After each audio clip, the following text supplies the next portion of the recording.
And the more that they try to run away from it, and as long as they keep coming in contact with it, the more they keep getting it on themselves more and more and more. So the more they freak out. Well, they do freak out because at first, you know, the mouse is just kind of chilling out there, and he's using his whiskers to kind of feel what's out there.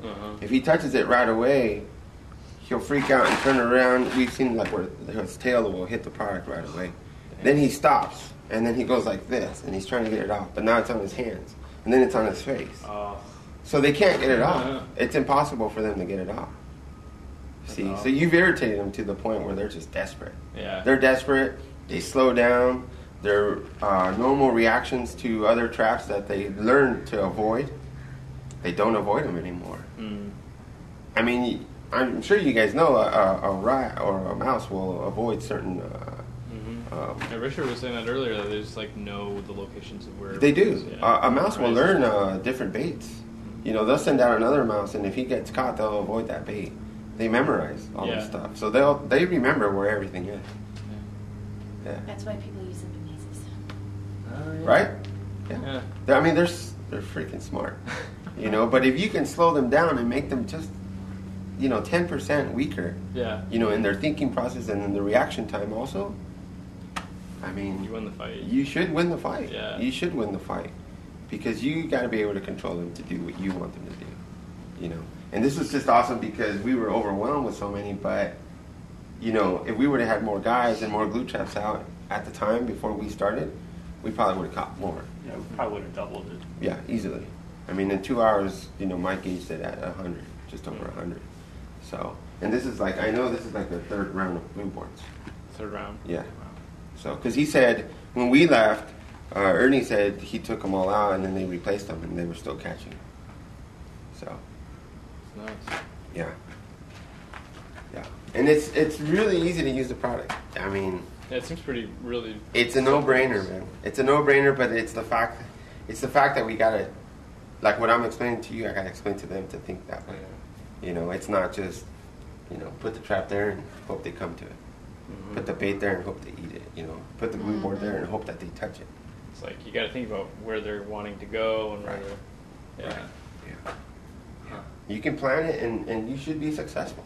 If you plan it right, you should be successful. You know, most of the testing that we've done, I mean, we had pretty much good success. I mean, the one rat that I told you about at the gas station, the convenience store, that was probably the one that was eating the syrup lines. That was probably our worst callback that we had. I mean, it was annoying me. I was like, Jesus, I can't catch this thing. Yeah. So. Well, that was one determined rat if you had to paint the entire thing. Yeah, we did. It was about 60 feet of syrup line that we had to coat all the way back. You just hit the areas that we didn't do yet. Yep. So, you know, finally we just said, screw it. Yeah. We just do the whole thing. I mean, I remember the second time we went, we had coated all the lines, and he got into an area that we had coated, and we said, that's impossible. There's no way he would have bit into an area that we coated. So we got a lot closer with a flashlight, and we saw we missed a section of like 3 inches that we missed. We skipped it, and he found it, and he bit into that area. Oh my goodness. So he was just kind of like gauging until he found the area that didn't have any product, and he bit it right there. I will go, are you kidding me? Yeah, seriously. Smart rat? Yes. I mean, it's face. awesome. That thing was so smart. Yeah, really. You know, so yeah. Sorry that there's no mice to look at. It's a good sign. Yeah. This thing really was like out of a movie. How many mice were running around? It was amazing. Yeah. I mean, there was a good. I guess the our job was sent out again, and Western did it, and Isotech did it, but Western. Okay, so Isotech does their maintenance. Yes. Yeah, there's Isotech boxes where they're doing their maintenance, but.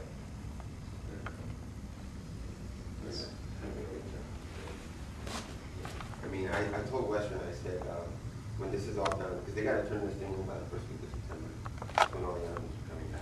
Western has to. Yeah, they got to turn this in by the first. I told Western that the one we can work with them with the plan to take the maintenance contract. Yesterday, and was going to do Okay. detour. Yeah, detour, yeah. It's been a week since we installed it. Look at very viscous too. Fantastic. It's awesome. So you guys got the whole Okay. I'm gonna hit any conduit that goes from the floor up or halfway up. You know, their paths of travel. Okay. And I'm gonna hit each conduit about 20 feet apart. Okay. Okay, I'll probably go a quarter to half of the distance down. Okay. And then you can start setting your T-Rexes on that side. Okay. We probably won't get to this house with the T-Rexes today because we're that's fine. We're down over there in 89. Yeah. So I'm working my way all the way up here. There's no need to put T-Rexes on this side. You'll want them on that side. Okay. Okay. Push them over then. Well, yeah, because this is going to drive them that way. Okay. You want to catch them. So we'll go halfway down and Yeah. then we'll put the T-Rexes On that side. Okay. Okay. The T-Rex is probably going to go.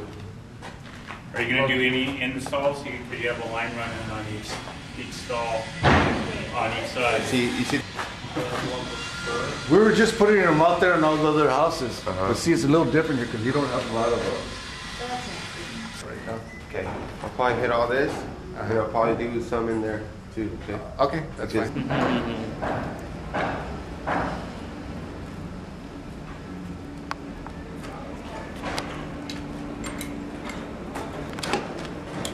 Could you show them where you hit that lever? Right there? Okay. You've got to make sure you press that lever down Yeah. and then pull up. Just want to apply a little bit of pressure as you're pulling up on it.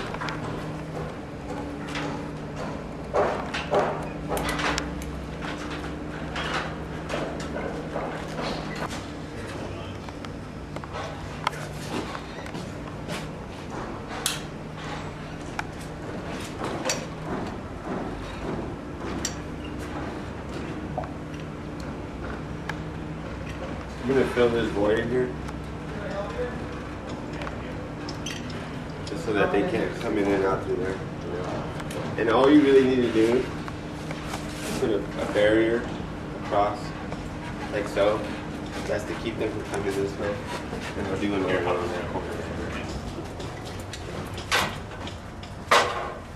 Thank you.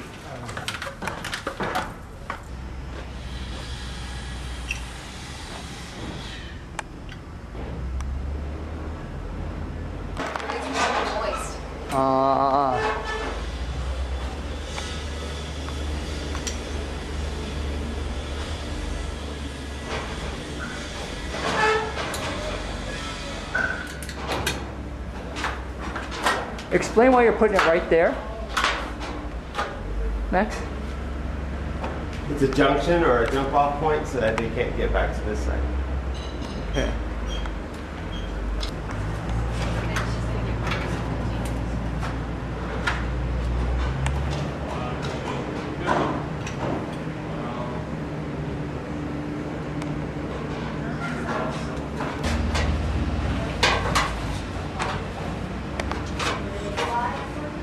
That's a really good.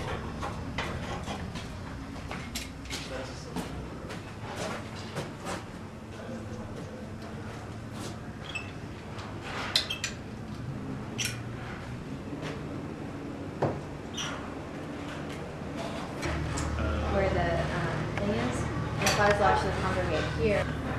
So